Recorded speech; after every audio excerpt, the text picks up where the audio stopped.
अगर आप भी लेना चाहते हैं देश दुनिया की तमाम जानकारी तो आज ही सब्सक्राइब करें हमारे चैनल को। साथ ही नीचे दिए बेल आइकन को जरूर दबाएं ताकि हर अपडेट आप तक पहुंच सके। नमस्कार और सखी न्यूज नेटवर्क पर आप सभी का स्वागत है। प्रधानमंत्री नरेंद्र मोदी ने आज अपने संसदीय क्षेत्र वाराणसी के चिकित्सकों और स्वास्थ्य कर्मियों के साथ संवाद किया। वाराणसी में कोरोना की क्या स्थिति है, किस तरीके से राहत कार्य चल रहे हैं, खास तौर पे अस्पताल जो कि कोविड अस्पताल हैं उनके कार्यों की समीक्षा की प्रधानमंत्री ने। जो नॉन कोविड अस्पताल हैं उनके भी कार्यों की समीक्षा की और खास तौर पर उन्होंने जहां बीमार वहीं उपचार का नारा दिया। छोटे छोटे कंटेनमेंट जोन बनाने पर बल दिया।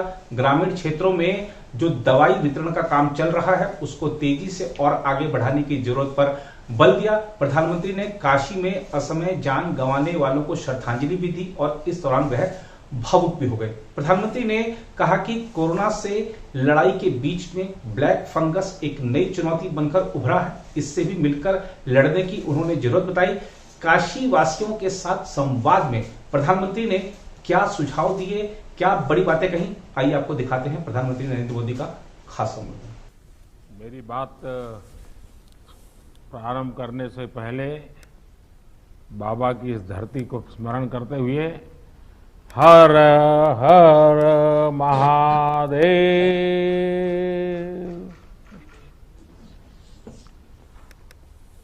कोरोना महामारी के खिलाफ काशी की लड़ाई के बारे में मैं लगातार आपके संपर्क में रहा हूं,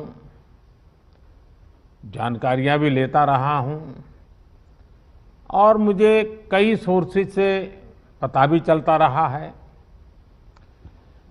काशी के लोग, वहां की व्यवस्थाएं, अस्पताल इस मुश्किल समय में कैसे काम कर रहे हैं, इसे लेकर अभी आप सब ने समय की सीमा रहने के बावजूद भी बहुत ही अच्छे ढंग से प्रेजेंटेशन हमारे सामने रखे हैं, अपनी बात बताई है। हम सब जानते हैं कि हमारे यहां कहा जाता है काश्याम विश्वेश्वरः तथा, अर्थात काशी में सर्वत्र बाबा विश्वनाथ ही विराजमान है। यहां हर कोई बाबा विश्वनाथ का ही अंश रूप है।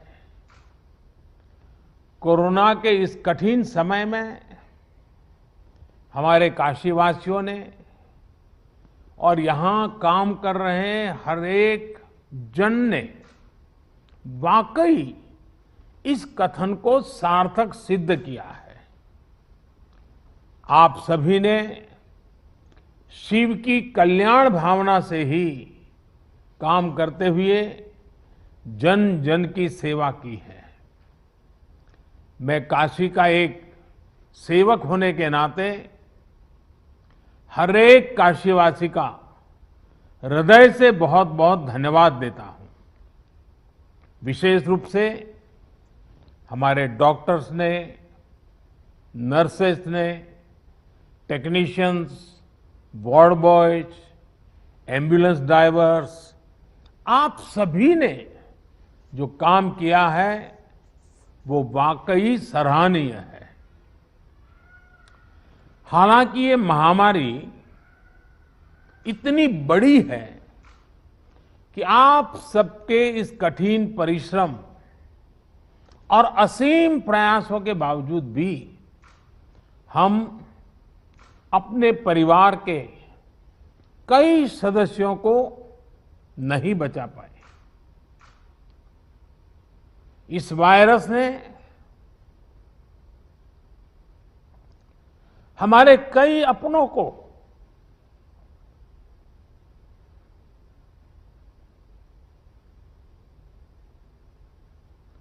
हमसे छीना है।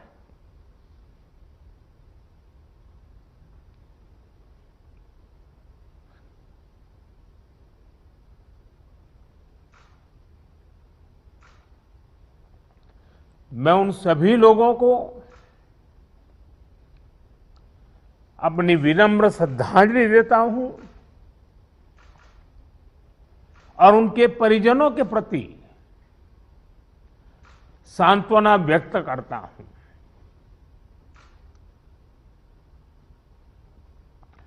साथियों,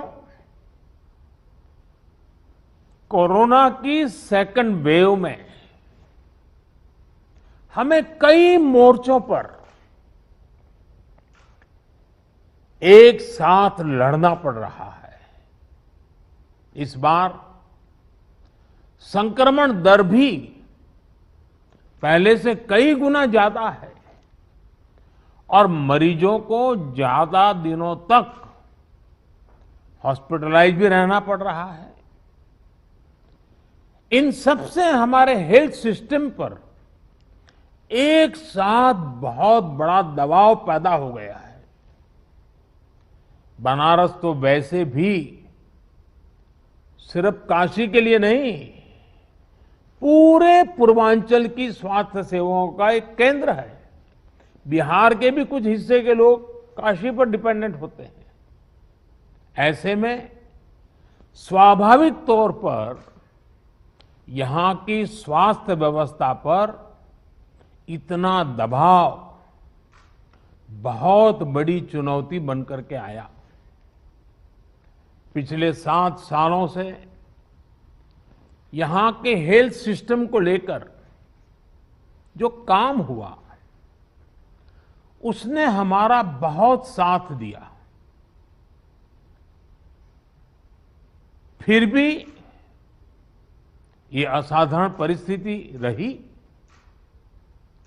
हमारे डॉक्टर्स, हमारे हेल्थ वर्कर्स के इतने बड़ी परिश्रम से ही इस दबाव को संभालना संभव हुआ है। आप सभी ने एक एक मरीज की जीवन रक्षा के लिए दिन रात काम किया। खुद की तकलीफ, आराम, इन सब से ऊपर उठकर जी जान से जुटे रहे, काम करते रहे। आपकी इस तपस्या से बनारस ने जिस तरह इतने कम समय में खुद को संभाला है, आज पूरे देश में उसकी चर्चा हो रही है। साथियों, इस मुश्किल दौर में बनारस की सेवा में लगे हमारे जनप्रतिनिधियों ने और अधिकारियों ने भी, हमारे सुरक्षा बलों ने भी लगातार काम किया है। ऑक्सीजन की सप्लाई को बढ़ाने के लिए ऑक्सीजन प्लांट शुरू किए गए, कई नए ऑक्सीजन प्लांट भी लगाए गए। बनारस समेत पूर्वांचल में नए वेंटिलेटर्स और ऑक्सीजन कॉन्सेंट्रेटर्स की भी व्यवस्था की गई। साथियों, बनारस ने जिस स्पीड से इतने कम समय में ऑक्सीजन और आईसीयू बेड्स की संख्या कई गुना बढ़ाई है, जिस तरह से इतनी जल्दी पंडित राजन मिश्र कोविड अस्पताल को सक्रिय किया है, ये भी अपने आप में एक उदाहरण है। आधुनिक तकनीक वाली नई मशीन्स आने से यहां आरटीपीसीआर टेस्ट की संख्या भी बढ़ी है। मुझे बताया गया है कि बनारस का इंटीग्रेटेड कोविड कमांड सेंटर भी बहुत व्यवस्थित तरीके से काम कर रहा है। आपने जिस तरह से टेक्नोलॉजी का प्रयोग किया, सभी जरूरी व्यवस्थाओं को मरीजों और आम लोगों के लिए सुलभ बनाया, वो अनुकरणीय है। हमारे देश में पिछले कुछ वर्षों में जो योजनाएं बनी, जो अभियान चले उसने कोरोना से लड़ने में काफी मदद की है। स्वच्छ भारत अभियान की वजह से बने शौचालय हो, आप सोचिए जब 2014 में आप लोगों ने मुझे सांसद चुन करके भेजा और जब मैं आपका धन्यवाद प्रस्ताव करने के लिए आया था, आपने मुझ पर इतनी प्रेम वर्षा की थी, इतने आशीर्वाद दिए थे, लेकिन मैंने क्या किया, पहले दिन देने की कोई बात ही नहीं की। मैंने मांगा आपसे, काशीवासियों से मांगा और मैंने पब्लिकली कहा था कि आप मुझे वादा कीजिए हम काशी को स्वच्छ करेंगे। आज हम देखते हैं कि काशी को बचाने में आप लोगों ने स्वच्छता का जो मुझे वादा किया था और काशीवासियों ने स्वच्छता के लिए जो जहमत की है, लगातार की है, उसका आज हमें लाभ मिल रहा है।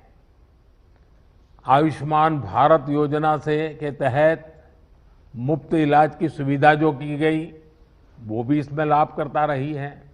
उज्ज्वला योजना की वजह से मिले गैस सिलेंडर हो, जनधन बैंक खाते हो या फिर फिट इंडिया अभियान हो, योग और आयुष के प्रति अब जब हम यूएन के द्वारा अंतर्राष्ट्रीय योग दिवस को स्वीकृति पूरे विश्व से मिली और 21 जून को योग दिवस शुरू किया, तो शुरू में तो बड़ी मजाक उड़ाई गई, आलोचना की गई, सांप्रदायिकता बिन सांप्रदायिकता भी रंग ढोए गए, लेकिन आज पूरे विश्व में कोरोना के खिलाफ लड़ने में योग का भी महात्म्य प्रचलित हो रहा है। योग और आयुष के प्रति जागरूकता, इन सभी ने कोरोना के खिलाफ लड़ाई में लोगों को की ताकत बहुत बढ़ाई है। साथियों, महादेव की कृपा से बनारस आध्यात्मिक क्षमताओं से भरपूर शहर है। चाहे कोरोना की फर्स्ट वेव रही हो या सेकेंड वेव, यहां के लोगों ने धैर्य और सेवा का अद्भुत परिचय दिया है। मेरी काशी के लोग, यहां के सामाजिक संगठन मरीजों की, गरीबों की, बुजुर्गों की लगातार एक परिवार के सदस्य की तरह सेवा कर रहे हैं, चिंता कर रहे हैं। किसी परिवार को खाने की चिंता न करनी पड़े, किसी गरीब को दवाइयों की चिंता न करनी पड़ी, काशी ने इसके लिए खुद को समर्पित कर दिया है। कई व्यापारियों ने तो खुद आगे आकर अपनी दुकानें बंद की ताकि संक्रमण की चेन को तोड़ा जा सके। इन सभी व्यापारी भाइयों ने, हमारे इन साथियों ने अपने आर्थिक नफा नुकसान की चिंता नहीं की, बल्कि अपने संसाधनों से वो सेवा में लग गए। आपका ये सेवा भाव किसी को भी अभिभूत कर देगा। लेकिन मैं जानता हूं कि मां अन्नपूर्णा की नगरी और इस नगरी का तो ये सहज स्वभाव ही है। सेवा यही तो यहां का साधना का एक प्रकार से मंत्र है। साथियों, आपके तप से और हम सबके साझा प्रयासों से महामारी के इस हमले को आपने काफी हद तक संभाला है। लेकिन अभी संतोष का समय नहीं है। हमें अभी एक लंबी लड़ाई लड़नी है। अभी हमें बनारस और पूर्वांचल के ग्रामीण इलाकों पर भी बहुत ध्यान देना है। और अब मंत्र हमारा क्या होगा?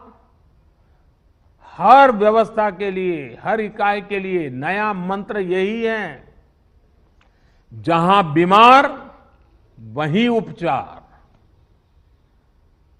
ये हम भूले नहीं, जहां बीमार वहीं उपचार।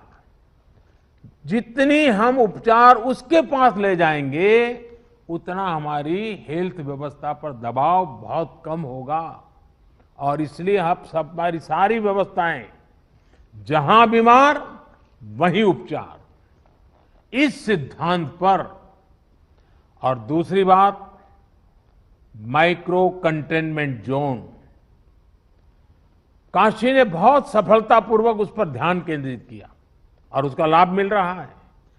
माइक्रो कंटेनमेंट जोन बनाकर जिस तरह आप शहर एवं गांवों में घर घर दवाएं बांट रहे हैं, आपने मेडिकल की किट पहुंचाई है गांव के लोगों तक, ये बहुत अच्छी पहल है।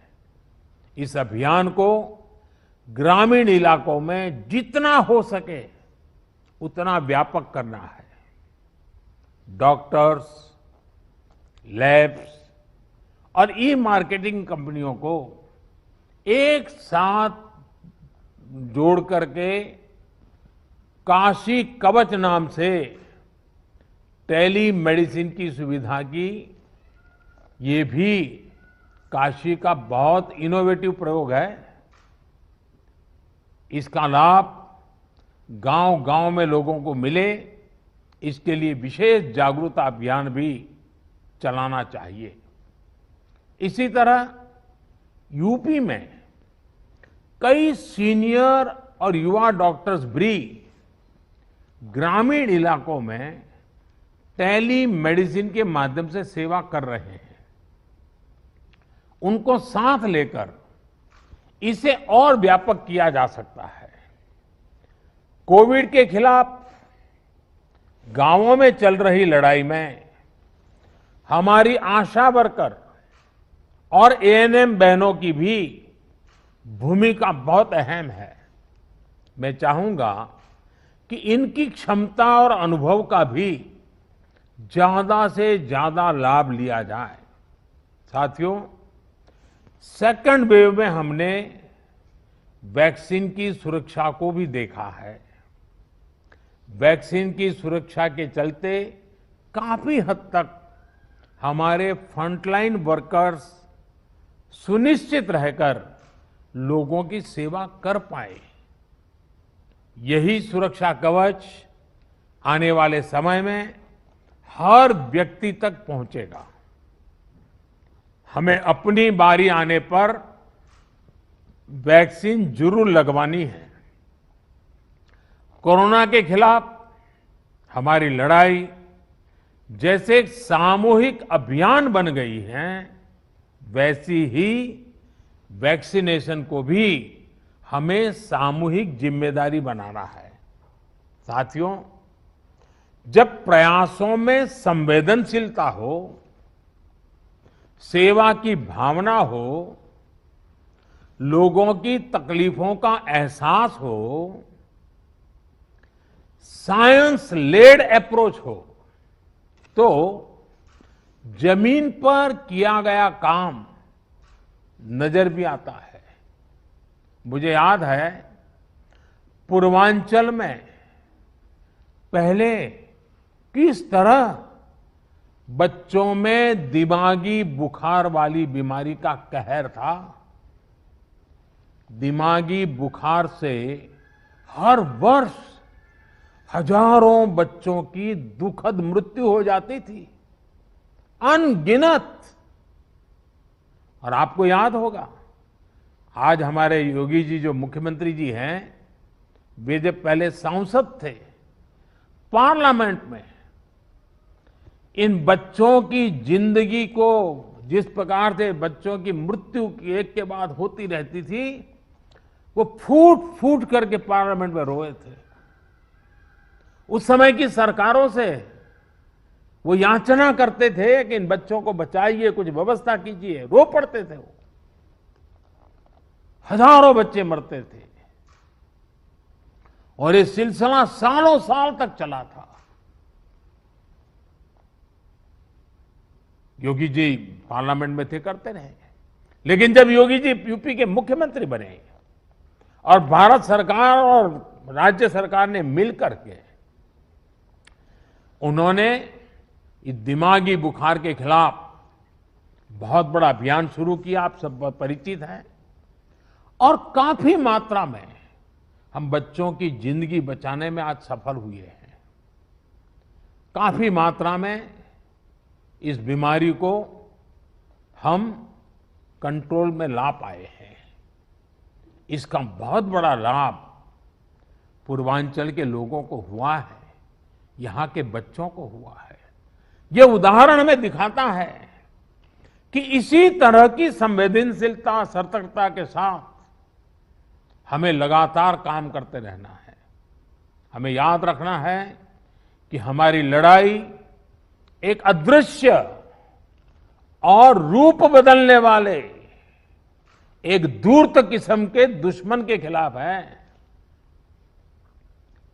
इस लड़ाई में हमें कोरोना से अपने बच्चों को भी बचाकर रखना है, उनके लिए भी विशेष तैयारी करनी है।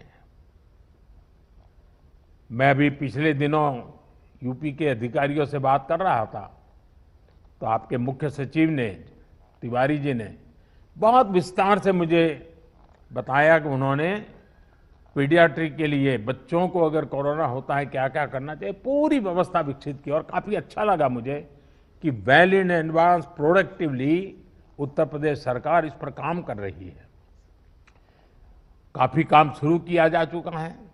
साथियों, हमारी इस लड़ाई में अभी इन दिनों ब्लैक फंगस की एक और नई चुनौती भी सामने आई है।